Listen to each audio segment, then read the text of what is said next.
வாசிப்போம். உபாகமத்தின் புத்தகம் 4ஆம் அதிகாரம் 10வது வசனம். உபாகமத்தின் புத்தகம் 4ஆம் அதிகாரம் 10வது வசனம். உன் கண்கள் கண்ட காரியங்களை நீ மறவாதபடிக்கு உன் ஜீவனுள்ள நாளெல்லாம் உன் இருதயத்தை விட்டு அவைகள் நீங்காதபடிக்கு நீ எச்சரிக்கையாய் இருந்து உன் ஆத்துமாவை ஜாக்கிரதையாய் காத்துக்கொள். அவைகளை உன் பிள்ளைகளுக்கும் உன் பிள்ளைகளின் பிள்ளைகளுக்கும் அறிவிக்க கடவாய். அல்லேலூயா. இந்த நாளிலே கர்த்தருடைய வார்த்தையை நாம் காத்துக்கொள்ள வேண்டிய சில பகுதிகள் என்று சொல்லி வேதத்தில் அநேகம் இருக்கிறது. அவைகளில் நாம் ஒரு சில பகுதிகளை தியானிக்க இருக்கிறோம். நாம் காத்துக்கொள்ள வேண்டிய சில பகுதிகள். அதில் முதலாவதாக நாம் வாசித்த இந்த வசனத்தில் உன் ஆத்துமாவை காத்துக்கொள், உன் ஆத்துமாவை காத்துக்கொள். எல்லாம் சொல்லுங்க, உன் ஆத்துமாவை. நம்முடைய ஆத்துமா பல நேரங்களில் நமக்கு நடந்தவைகளை, ஏற்கனவே நமக்கு தேவன் செய்தவைகளை மறந்து விடுவது இயற்கை. அதனால தான் 103ஆம் சங்கீதத்தில் என் ஆத்துமாவே கர்த்தரை, என் முழு உள்ளமே அவர் பரிசுத்த நாமத்தை ஸ்தோத்தரி. என் ஆத்துமாவே கர்த்தரை ஸ்தோத்தரி, அவர் செய்த சகல உபகாரங்களையும் மறவாதே என்று நாம் ஒவ்வொரு ஆராதனையின் முடிவிலும் சொல்லுகிறது வழக்கம். ஏன் தெரியுமா? ஆத்துமா அநேகத்தை மறந்துவிடும். ஆத்துமாவுக்கு ஒரு ஸ்பெஷல் என்ன தெரியுமா? அப்பப்போ நம்ம கண்ணுக்கு படுறதெல்லாம் அந்த ஆத்துமா அப்பப்போ வேணும்னு ஆசைப்படுமே தவிர, ஏற்கனவே நடந்தவைகளை என்ன பண்ணிடும்? மறந்துடும். அந்த நேரங்களில் தான் இங்கே மோசே இஸ்ரவேல் ஜனங்களுக்கு அவர் போதிக்கிற நல்ல வார்த்தைகள் இந்த உபாகமம் 4ஆம் அதிகாரத்தில் அநேகம் உண்டு. அவைகளில் அவர் சொல்லுகிறார், ஆத்துமாவே அவர் செய்தவைகளை மறவாதபடிக்கு எச்சரிக்கையாக இருந்து உன் ஆத்துமாவை என்ன பண்ணு? காத்துக்கொள். ஆமேன். நீங்கள் அநேக விசுவாசிகளுக்கு ஆத்துமாவை காத்துக்கிறது ரொம்ப கஷ்டமாக இருக்குது. நாம் கர்த்தர் நமக்கு செய்த சகல நன்மைகளையும் நினைத்து பார்த்து ஆத்துமா இடறி போகாத அளவுக்கு காத்துக்கொள்வது மிக நல்லது. இவர்கள் பார்த்த அநேக காரியங்களை பிள்ளைகளுக்கு சொல்லும்படி ஆத்துமாவுக்குள்ளே நாம் பேசிக்கொண்டே இருக்கணும்.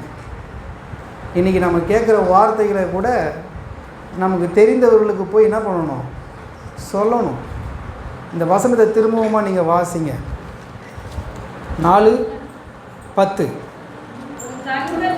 உன் கண்கள் கண்ட காரியங்களை நீ மறவாதபடிக்கும் நீ ஜீவனுள்ள நாளெல்லாம் உன் இருதயத்தை விட்டு நீங்காதபடிக்கும் நீ எச்சரிக்கையாய் இருந்து உன் ஆத்துமாவை ஜாக்கிரதையாய் காத்துக்கொள். அது கூட எப்படி காத்துக்கணுமா? ஜாக்கிரதையாய் காத்துக்கொள். ஆத்துமா நிறைய விஷயத்துக்கு ஆசை தான் படுது. ஆத்துமாவுக்கு ஒரு விரும்புகிறதையும் ஆத்துமா விரும்புகிறதையும் கொடுக்காத மனுஷன் யாருமே இல்லை. நிறைய ஆத்துமாவுக்கு முக்கியத்துவம் கொடுக்குறோம். ஆமேன். சொல்லுவாங்க கிராமத்தில், அவன் ஆத்துமா சாப்பாடுன்னா அப்படி அச்சுக்கும், உனக்கு ஆத்துமா கறினா அப்படி அச்சுக்கும், அவனுக்கு 3 வேளையும் சாப்பிட்டாலும் அந்த ஆத்துமாவுக்கு என்ன பண்ணாது? திருப்தியே இருக்காது. நம்ம ஆத்துமாவை காத்துக்கணுமா இல்லையா? பக்கத்தில் கைப்பிடிச்சி சொல்லுங்கள், ஆத்துமா ரொம்ப முக்கியம். சரீரம் ஒன்றுக்கும் உதவாது, ஆத்துமா ரொம்ப முக்கியம். ஆத்துமா தான் பரலோகம் போகும். அல்லேலூயா. இப்போ ஆத்துமாவை ஜாக்கிரதையாக என்ன பண்ணுங்க. ஏன் இப்படி சொன்னார் தெரியுமா மோசே? அதுக்கு மேலுள்ள வசனங்களை படிச்சிங்கன்னா, போன வாரம் நான் உங்களுக்கு சொன்னேன், ஒரே நல்ல வேசித்தனம் பண்ணி என்ன பண்ணாங்களாம், 24,000 பேர் செத்து போனாங்களாம். இங்கே அவர் சொல்கிறாரு, அவர்கள் பாகால் பேயோரை சேவித்து தேவன் அல்லாதவர்களை, அவர்கள் தேவர்களை, அந்த ஜனத்தில் உலகத்தில் இருக்கிற தேவர்களை, உலக மனிதர்கள் வழிபடக்கூடிய தேவர்களை அவர்கள் சேவித்து ஒரே நாளில் என்ன பண்ணாங்களாம்? வாசிங்க, என்னாகமத்தின் புத்தகம். கர்த்தருடைய பரிசுத்த நாமத்துக்கு ஸ்தோத்திரம் உண்டாவதாக. நாம் ஏன் நம்ம ஆத்துமாவை காத்து கொள்ள வேண்டும் என்று சொல்லி நம்ம பார்க்கும்போது, என்னாகமம் 25ஆம் அதிகாரம் 1ஆம் வசனம், இஸ்ரவேல் சீத்தீமிலே தங்கி இருக்கையில் மோவாபின் குமாரத்திகளோடு வேசித்தனம் பண்ணத் தொடங்கினார்கள். அவர்கள் தங்கள் தேவர்களுக்கு இட்ட பலிகளை விருந்துண்ணும்படி ஜனங்களை அழைத்தார்கள். ஜனங்கள் போய் புசித்து அவர்கள் தேவர்களை பணிந்து. 2 தவறு செய்கிறார்கள். விருந்துண்ணினார்கள், அவர்கள் தேவர்களுக்கு படைத்தவையில் என்ன பண்ணாங்களா? புசித்தார்கள். இஸ்ரவேல் கர்த்தரை நம்பி இருப்பதாக, அதுதான் அதுக்கு வாக்கு தத்துவம். ஆமென். சொல்லுங்கள், இஸ்ரவேல் யாரை நம்பி இருக்கணும்? எல்லாம் சத்தமாக சொல்லுங்கள். தூங்குறவங்களாம் நல்லா விழிச்சு நல்லா கவனிக்கணும். சிவகுமார் சார் கவனிங்க, ஜெயல் பிரதர் அல்லேலூயா கவனிக்கணும். வசனம் கேட்கக்கூடாதபடிக்கு, இன்றைக்கி நம்ம வசனம் கேட்டு தெளிவடையக்கூடாதபடிக்கு பிசாசானவன் நம்முடைய கண்களை தூங்க வைக்கிறான், நம்முடைய காதுகளை அடைத்து கொள்ள வைக்கிறான். அதனால தான் வசனம் நமக்குள்ளே போயிடுச்சுன்னா அதை நம்ம பின்பற்ற தொடங்கிடுவோம். பின்பற்ற தொடங்கிட்டா பிரச்சனை யாருக்கு? பிசாசுக்கு. ரைமிங்காக பேசுவோம். அல்லேலூயா. அதனால் அவன் என்ன பண்ணுறான்னா நம்மளை தூங்க வைக்கிறான், நம்ம கண்களை மூட வைக்கிறான், நம்ம காதுகளை அடைத்து கொள்ள வைக்கிறான். நீ அந்த வார்த்தை கேட்காத, பாஸ்டர் சொல்கிறத கேட்காத, பைபிளில் சொன்ன வசனத்தை படிக்காத, கேட்காத. கேட்டுட்டா உன் மனைவி நல்லாயிடுவா, உன் பிள்ளைங்க நல்லாயிடுவாங்க, நீ உன் ஜாதி ஜனத்தில் நீ சூப்பராகிடுவ, நீ அப்படிலாம் ஆனனா எனக்கு என்ன பிரயோஜனம்? நீ என் வழியிலே இருக்கிறது தான் எனக்கு வேணும், உன் ஆத்துமா என்ன தான் நம்பி இருக்கணும்னு சொல்லி என்ன பண்ணுறான்? அநேகரை தூங்க வைக்கிறான். அதுவும் குறிப்பாக எப்போ தூங்க வைக்கிறான் தெரியுமா? பாட்டு பாடும்போது தடாமுடா என்ன ஆறாதுன்னு ஒரு ஜாலியாக, என்ன அழகாக பாடுறாரு பாஸ்டர், இன்னும் சிஸ்டர் அழகாக பாடி இன்னும் உற்சாகமாக படுத்துகிறாங்க அப்படின்னு என்ன பண்ணுறோம் நம்ம? ஆரவாரம் ஆர்ப்பாட்டத்தோடு சந்தோஷமாக அதில் கூட தடாமுடான்னு கைத்தட்டின்னு இருக்கிறோம். வசனம் கேட்க ஆரம்பிக்கும் போதே உள்ளே வந்து இறங்கும். அப்போ தான் கரெக்டாக சொல்லிக்கிறார் பாஸ்டர், பார்க்கறத தான் சொல்லிக்கிற கரெக்டாக. ஏன் அப்படின்னா, பிசாசானவன், சாத்தானானவன் கர்த்தருடைய வாக்கியங்களுக்கு எதிராளி. திரும்பவும் சொல்கிறேன், பிசாசானவன் கர்த்தருடைய வார்த்தைக்கு எதிரி. நீங்களும் நானும் தேவனுடைய வார்த்தையை கேட்கக்கூடாது என்பதில் அவன் மிக கவனமாக இருக்கிறான். ஆனால் அதை தெரியாமல் நீங்கள் என்ன பண்ணிக்கிறீங்க? சொல்லுங்கள், அப்படி தான் சொல்லுங்கள். அப்போ தான் தூங்குறோம். அப்பப்போ என்ன பண்ணுவாங்க? எழுந்து என்ன இந்த ஜனங்க அப்படின்னு பார்ப்பாங்க. அருமையான சகோதரிகளுக்காக நான் கர்த்தரை துதிக்கிறேன். அல்லேலூயா. என் முகத்தை பார்த்துட்டே இருக்கிறீங்கன்னா நீங்கள் நல்லா கேட்குறீங்கன்னு அர்த்தம். ஆத்துமாவை என்ன செய்? காத்துக்கொள், ஜாக்கிரதையாக இருக்கணுமா. எப்படியாச்சும் நம்ம ஆத்துமாவை வேறு கோணங்களில் வேறு திசைகளில் திருப்புவதற்கு பிசாசானவன், நம்ம அவனை தான் குற்றம் சொல்ல முடியும். மனுஷங்களை சொல்லி காட்டினா நியாயம் என்ன சொன்னோன்னு சொல்லி சண்டை போட்டு வருவாங்க. யாரை காட்டலாம்? தாராளமாக. எங்கே இருக்கிறான்? எங்கும் இருப்பான். எதிலும் இருப்பான். எங்கே இருப்பான்? எதிலும் இருப்பான். யார் இடத்துல வேணாலும் இருப்பான். விசேஷமாக நம்ம வீட்டாரோடு இருப்பான். வசனம் சொல்லுறது உன் வீட்டாரே உனக்கு என்னன்னு சொல்கிறாரு? இப்போ புரியுது பொழுது. அப்போ பிசாசு எங்கே இருப்பான்றது, எங்கே கூட இருப்பான்? நம்ம வீட்டாரோடு கூட என்ன பண்ணுறான் அவன் இருப்பான். அப்போ என்ன பண்ண, நம்ம ஆத்துமாவை காத்துக்கிறதுக்கு ஜாக்கிரதையாக இருக்கணும். நம்ம ஆத்துமாவை காத்துக்கிறதுக்கு என்ன இருக்கணும்? ஜாக்கிரதையாக இருக்கணும். எத்தனை பேர் இனிமேல் ஆத்துமாவை காத்துக்க ஜாக்கிரதையாக இருக்க போகிறீங்க? அப்பா, உலகத்தை மனுஷங்களோடு சேர்ந்து என் ஆத்துமாவை கெட்டு போக பண்ண நான் இடம் கொடுக்க மாட்டேன். இனிமேல் என் ஆத்துமாவை காத்து கொள்வதற்கு நான் என்னவாக இருக்க போகிறேன்? மோசேயின் மூலமாக இஸ்ரவேல் ஜனங்கள் கர்த்தரை நம்பி இருக்கிறவர்கள். அவர்கள் திரும்பவும் சொல்லுகிறேன், இஸ்ரவேல் ஜனங்கள் யாரை நம்பி இருக்கணும்? கர்த்தரை நம்பி இருப்பதாக. விக்கிரக ஆராதனை பண்ண பாகால் பேயோருக்கு முன்பதாக போய் என்ன பண்ணார்களாம்? பணிந்து கொண்டார்கள். இஸ்ரவேல் அப்படி பணிந்து கொள்ளக்கூடாது என்பது அவர்கள் கட்டளைப்பட்டிருக்கிறது. யாத்திராகம் 20ஆம் அதிகாரத்தில் வாசிக்கிறோம், என்ன என்று அவர்களுக்கு வேறே தேவர்கள் உண்டாயிருக்க வேண்டாம், வானத்தின் கீழாகிலும் பூமிக்கு மேலாகிலும் யாதொரு சொரூபத்தையும் நமஸ்கரிக்கவும் சேவிக்கவும் வேண்டாம் என்று அவர்கள் என்ன பண்ணியிருக்கிறாங்க? கட்டளை பெற்றிருக்கிறார்கள். அப்படி கட்டளை பெற்றிருக்கிற இந்த ஜனங்கள் தங்கள் ஆத்துமாவை எதுக்கு நேராய் கொண்டு போய் போட்டுறாங்க? விக்கிரகத்துக்கு நேராய் போடுகிறாங்க, விபச்சாரத்துக்கு நேராய் கொண்டு போய் போடுறாங்க. ஆகையினால நம்முடைய ஆத்துமாவை என்ன செய்யணுமா? காத்து கொள்ளணும். ஆமென். இந்த உலகம் பறந்து விரிந்து திறந்து கிடக்கிறது. இந்த கர்த்தருடைய வார்த்தை இல்லைன்னா ஆத்துமா கெட்டு போயிடும். கர்த்தருடைய வசனம் இல்லைன்னா ஆத்துமா கெட்டு போயிடும். கர்த்தருடைய வாக்கியங்கள் இல்லைன்னா ஆத்துமா சீரழிஞ்சு போயிடும். வாழ வேண்டியவர்கள், ஆரோக்கியமாக இருக்க வேண்டியவர்கள் வியாதிப்பட்டு சீக்கிரத்தில் மாண்டு போயிடுவாங்க.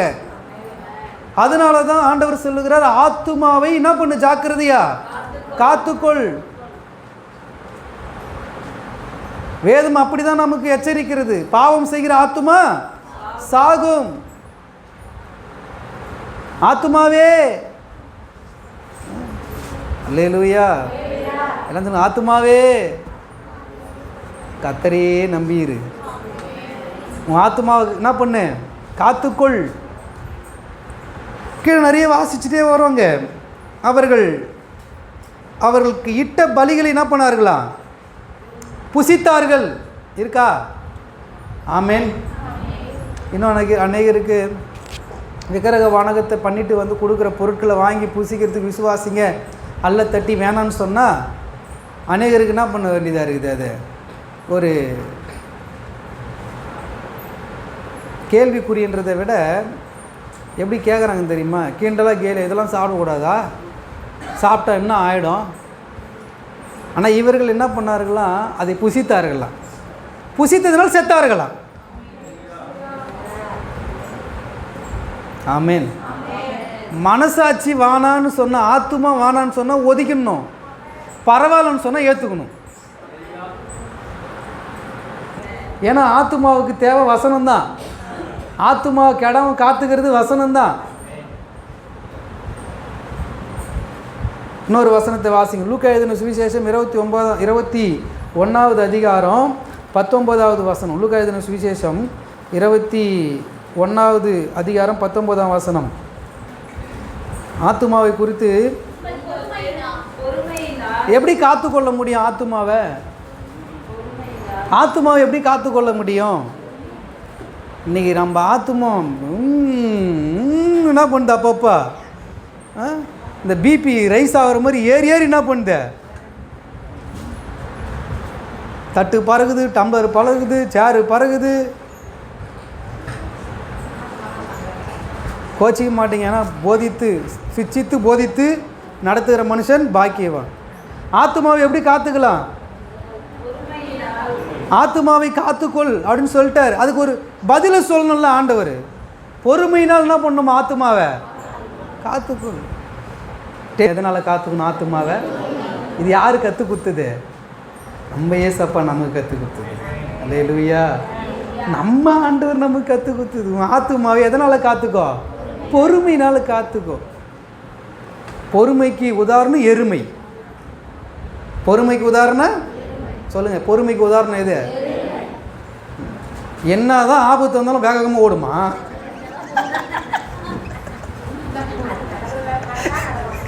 இடி இடிக்குது, மழை பெய்யுதுல, எப்படி போவோம் எருமை? கர்த்தர் படைத்த சில ஜீவராசிகளை வச்சே நம்ம என்ன பண்ணோம்? சில பாடங்கள் என்ன பண்ணணும்? கற்றுக்கொள்ளணும். சொல்லுங்கள், பொறுமை எது மாதிரி இருக்கணும்? எருமை. பொறுமை நமக்குள்ள எப்படி இருக்கணும்? வெயில் அடித்தாலும், மழை அடித்தாலும், புயல் அடித்தாலும், நீ என்ன தான் இந்த எருமை மாடு நவரு கூட மாட்டேங்குது, மழை வருது, இடி இடிக்குது, இடி ஏமல் ஊந்துருன்னு சொன்னாலும் அது என்ன தான் பண்ணும்? அது அடி மேலே அடி வச்சு தான் என்ன பண்ணும்? அது நடக்க. ஏன்னா அதோடைய பண்பு அதுதான். ஆமேன். ஒரு ஆவிக்குரிய கிறிஸ்தவனுடைய பண்பு, ஆத்துமாவை காத்துக்கொள்ளுகிறவனுடைய பண்பு எப்படி இருக்கணும்? பொறுமை. ஆமேன் சொல்லுங்க. எப்படி இருக்கணும்? அவசரம் நமக்கு வேண்டாம். அந்த பொறுமையாக இருந்து பாருங்களேன். உன் ஆத்துமா காக்கப்படுறது மட்டும் இல்லாமல் உன்னை பாதிக்க வந்தவங்க ஆத்துமா கெட்டு போய், ஐயோ இவங்க மேலே போய் நான் என்ன பண்ணிட்டேன், பழி சொல்லிட்டேனே, இவங்களை நான் அப்படி பண்ணிட்டேனேன்னு சொல்லி துக்கப்படுகிற அளவுக்கு கர்த்தர் மாற்ற வல்லவர். ஆத்துமாவை என்ன பண்ண?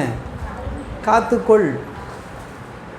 இயேசு கிறிஸ்து பூமியில் இருக்கும் பொழுது ஒரு சம்பவத்தை எப்படியா சொன்னார். உன் கண் இடரல் உண்டாக்கினால் கண்ணை பிடிங்கன்னா பண்ணு, கண்ணை கூட பிடிங்கன்னா பண்ண சொன்னார், போட்டுருன்னார். உன் கால் உனக்கு இடரல் உண்டாக்கினால் உன் காலை என்ன பண்ணு, தரித்து இல்லையா? அப்போ ஆத்துமா ரொம்ப முக்கியம்னா, இந்த சரீரம் என் ஆத்துமாவை கெடுக்கிறதுக்கு கண்ணாக இருக்குதுன்னா என் கண்ணு மேலே எனக்கு என்ன வேணும்? எச்சரிக்கை வேணும். என் ஆத்துமாவை கெடுப்பதற்கு என் கால் தான் இடரலாக இருக்குதுன்னா கால் மேலே நமக்கு என்ன வேணும்? எச்சரிக்கை வேணும். சிலர் மனுஷங்களை பார்த்தா பயப்படுவாங்க. ஆனால் ஆண்டவர் சொல்கிறாரு, நீங்கள் மனுஷங்களை பார்த்து கூட என்ன பண்ணாதீங்க, பயப்படாதீங்க. ஆத்துமாவை நரகத்தில் தள்ளுகிறவருக்கு மட்டுமே என்ன பண்ணுங்களா? அப்போ ஆத்துமா ரொம்ப முக்கியம் தானே. அப்போ ஆத்துமா ஜாக்கிரதையாக இல்லாமல் போனால் எங்கே போயிடும்? நரகத்துக்கு போயிடும். அப்போ ஆத்துமாவை காத்துக்கொள். வேகமாக போகலாம். இன்னொரு வசனம், வெளிப்படுத்தின விசேஷம் 12வது அதிகாரம் 14வது வசனம். வெளிப்படுத்தின விசேஷம் 14ஆம் அதிகாரம் 12வது வசனம். 12வது வசனம். தேவனுடைய கற்பனைகளையும் இயேசுவின் மேலுள்ள விசுவாசத்தையும் காத்து கொள்ளுகிறவர்களாகிய பரிசுத்தவான்களுடைய பொறுமை இதிலே விளங்கும் என்றார். ஆமேன். இப்போ பரிசுத்தவான்களுடைய பொறுமை கூட கர்த்தர் ஒரு நாள் என்ன பண்ணுவாராம்? விளங்க பண்ணுவாராம். அல்லேலூயா. அப்போ நீங்களும் நானும் ஆத்துமாவை காத்து கொள்வதற்கு நமக்கு என்ன தேவை? பொறுமை தேவை. ரெண்டாவது, கர்த்தராகி இருக்கிற இயேசு கிறிஸ்துவின் கற்பனைகளையும் அவர் மேலுள்ள விசுவாசத்தையும் நம்ம என்ன பண்ணணுமா? காத்து கொண்டால் தான் ஆத்துமா காக்கப்படும். சொல்லுங்கள், யார் மேலே? அவருடைய கற்பனைகளையும், தேவனுடைய கற்பனைகளையும், இயேசு கிறிஸ்துவின் மேலே இருக்கிற விசுவாசத்தையும் நம்ம என்ன பண்ணணுமா? காத்துக்கொள்ளணுமா? எத்தனை பேர் இயேசு மேலே விசுவாசம் இருக்குது? ஆத்துமா எதுக்குன்னா சோர்ந்து போதா? ஆத்துமாவே கர்த்தரையே நோக்கி அமர்ந்திடு, என் ஆத்துமாவே ஆத்துமாவே கர்த்தரையே நோக்கி அமர்ந்திடு, நான் நம்புவது கர்த்தராலே வருமே வந்திடுமே. இதுதான் இயேசு மேல் இருக்கிற விசுவாசம். எப்படி வரும்லாம் எனக்கு தெரியாது. இது வரைக்கும் வந்தது, இது வரைக்கும் நடந்தது, இது வரைக்கும் போனது எல்லாம் யாரால? ஆத்துமாவே கர்த்தரையே நோக்கி அமர்ந்திடு, என் ஆத்துமாவே கர்த்தரையே நோக்கி அமர்ந்திரு, நீ நம்புவது அவராலே வருமே வந்திடுமே, நீ நம்புவது கர்த்தராலே வருமே வந்திடுமே. விட்டு விடாது நம்பிக்கையை வெகுமதி உண்டு, விசுவாசத்தால் உலகத்தையே வெல்பவன் நீதான். என்ன சொல்றாரு? விசுவாசத்தை எதில் விட்டுறக்கூடாதா? ஆண்டு மேலே இருக்கிற விசுவாசத்தினால நம்பிக்கை என்ன பண்ணக்கூடாதா? விட்டுறக்கூடாது. நான் நம்புவது யாரால வரும்? அல்லேலூயா. அப்போ ஆத்துமா எதை யாரை நம்பணும்? பக்கத்தில் கை பிடிச்சுடுங்க. ஆத்துமாவே கர்த்தரை நம்பு. அல்லேலூயா. ஆத்துமாவை காத்துக்கொள்ளுங்கள். இயேசு மேல் உள்ள விசுவாசத்தை காத்துக்கொள்ளுங்கள். அவருடைய கற்பனைகளை மறவாதிருங்கள். அவர் செய்தவைகளை மறவாதிருங்கள். உங்கள் ஆத்துமா காக்கப்படுவதாக. உங்கள் ஆத்துமா கர்த்தரை நோக்கி இருப்பதாக. உங்கள் ஆத்துமா கர்த்தருக்குள் வளருவதாக. கர்த்தருக்குள் காக்கப்படுவதாக. கர்த்தர் உங்களை ஆசீர்வதிப்பார்.